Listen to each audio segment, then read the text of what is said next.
Are sitting in second place right now. How are you feeling? Well, we're in the top two, and that's what this race was all about, trying to winnow the field from 11 to 2.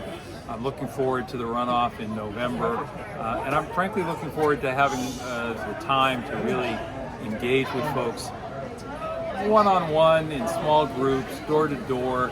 Really tough for all of the candidates these last 3 months, with 11 candidates competing for attention in a 3-month sprint. It was a tough campaign, I think, for everybody. So very pleased and very proud that our team was able to pull it together, make the top two, and really looking forward to a campaign that's a little more focused and gives us a little more opportunity to campaign person to person the way I've always done my work. What do you think it was about your platform that resonated with voters, especially when competing against 11 others? Well, alone among the candidates, I have represented 14 of the 15 cities and towns in the district, including San Jose.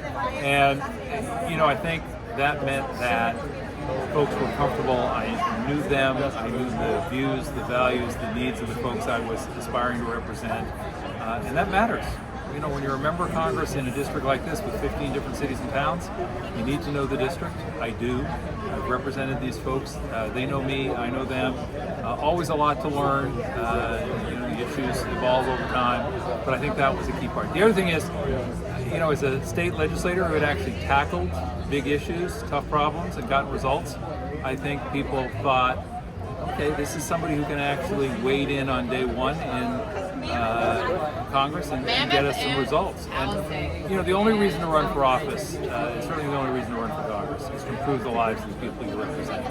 And I have done that in my work to date. I am doing that right now, and that's how I intend to represent folks in Congress. When it comes down to you and Sam Liccardo, what do you think sets you apart from him, and why should voters choose you? Well, I think voters will say Joe Simitian is the one who really knows the district from one end to the other, having represented 14 of the 15 cities and towns. Joe Simitian is the one who's actually been a state legislator, written legislation that has affected our lives, and knows how to get that done in a legislative environment. And those are two things that will set me apart from day one of this campaign in November. We have renewable energy, and we're tackling climate change in California because I wrote the renewable energy law. We have a real dent now on early childhood education because we have transitional kindergarten, the first new grade in 100 years in California. I wrote the law that created transitional kindergarten, and hundreds of thousands of youngsters are going to benefit every year, year after year. You're safer driving up and down these streets because of the handheld cell phone ban that I was able to author and get support for. So people know, and I did all of those with some bipartisan support. So I think people know there's one candidate in this race who really has been able to deliver on big and challenging issues, reach across the aisle when necessary to get the job done, and genuinely improve their lives. I think that's an attribute that resonates with people. Certainly. And you've been able to get the support of Representative Anna Eshoo, who is terming out from this, or she's retiring from this seat, and a lot of other notable elected officials. What do you think that says? Well, the fact that so many community leaders, local mayors, council members, school board members, current and former, have stepped up, more than 200 in communities up and down the district, I think is a testament to the fact that they've worked with me and they know I can actually deliver. The question is, do you actually get stuff done? Do you actually make somebody's life better as a result of the stuff you get done? And I think they'll tell you, yeah, Joe gets it done, and the people in our community are better off as a result. Anything else you'd like to say to voters? I just want to say thank you.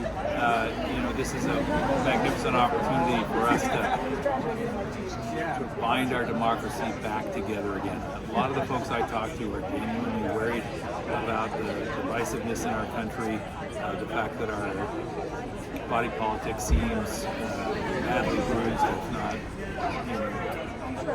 damaged. This is a great opportunity for us to say, no, we still believe in democracy, we still believe in America, we still believe we can work together, we still believe we're one nation, indivisible, and I'm looking forward to making that real by virtue of my candidacy and eventually my service. Great. Thank you so much. Thank you. Appreciate it.